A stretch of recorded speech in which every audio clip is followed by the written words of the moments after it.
I have a solo exhibition this year at Biscayne Nature Center of my own work, and I decided to also include my students' work. I feel very good about the work, and I'm really happy that I'm able to share it with my students and that they see a professional artist also as a teacher. I think it's important for students to realize that there are careers in art.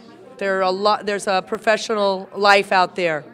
Mom, we have to bring in toilet paper rolls and paper towel rolls because we're doing this thing in art class, and then in Key Biscayne we're gonna build an arch, and there's gonna be Miss Sukar's art, and it's gonna be fun, so I wanna go.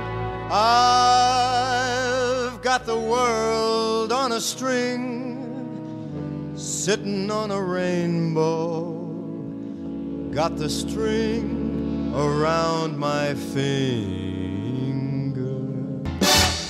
Is this kind of like a science experiment? We're connecting some toilet paper rolls together so we can make a long one so we can grow plants inside of them. I think that's recycling. It's not easy being green.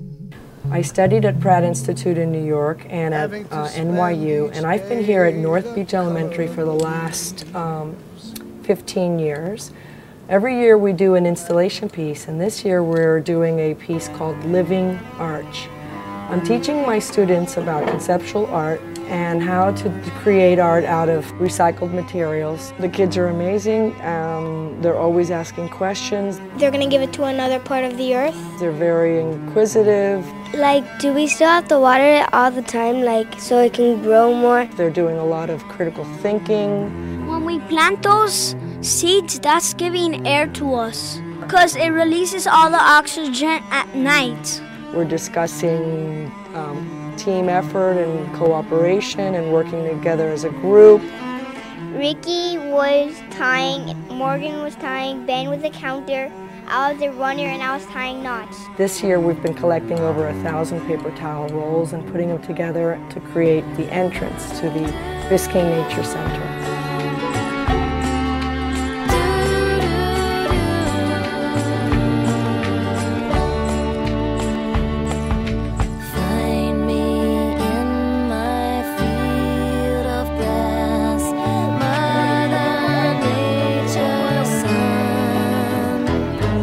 Being the artist in residence at the Biscayne Nature Center has given me a platform in creating conceptual art happenings here at the Nature Center with my students at North Beach Elementary. So I created a portico, an entrance pathway, in order for them to think about sustainable living and creating art out of living plants. Last weekend we actually did a day of creating this portico with live native plants. The cold front came through. They suffered, as you can see. They're not alive anymore, but I wanted to leave that up to let them also realize how fragile our environment is.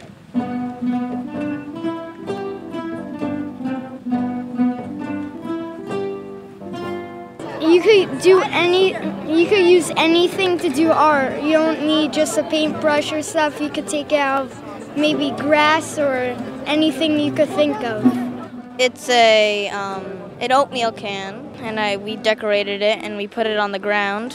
At the end of this installation, we are going to be planting the live plants that are on the bottom with the toilet paper rolls in the back of the Nature Center and have it become part of the Nature Center. On behalf of Marjorie Stoneman Douglas, this was Marjorie's dream in 1985. She was 95 years old, and she decided that Miami needed a nature center by the sea. She thought that the children are our next generation, and if we teach them to preserve and conserve nature, it will be here for generations to come. So I hope that you'll continue to support the Nature Center, and it's a delight to have all of your children here today. That to conserve nature and always recycle and make sure you take care of your planet. So I gave all the kids who came to the event today a green bracelet that they actually thought up the slogan. And it says Biscayne Nature Center, live green, love art. And that's it. That's what it's all about. Life is a beautiful thing. as long as I hold the string. I'd be a silly so-and-so if I should ever let it go.